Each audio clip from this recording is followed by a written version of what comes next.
नाफरमान बेटे की 8 निशानियाँ। वालिदैन की बात को सुनने की बजाय हमेशा अपनी मर्ज़ी को तरजीह देना नाफरमानी की बड़ी अलामत है।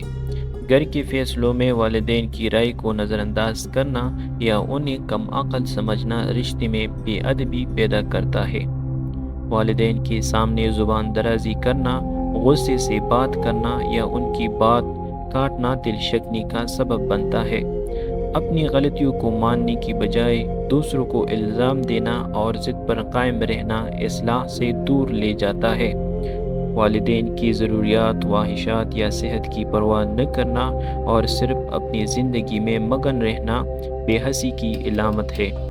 जो बेटा वालिदैन की खिदमत को बोझ समझता है और छोटे छोटे कामों से भी कतराता है, वो दिल से नाफरमान होता है।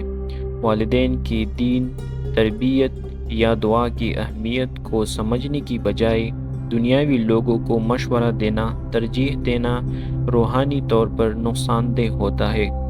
वालिदैन से दूरी इख्तियार करना, उनसे वक्त न गुजारना या सिर्फ ज़रूरत के वक्त याद करना बेमरवती और खुदगर्जी की निशानी है।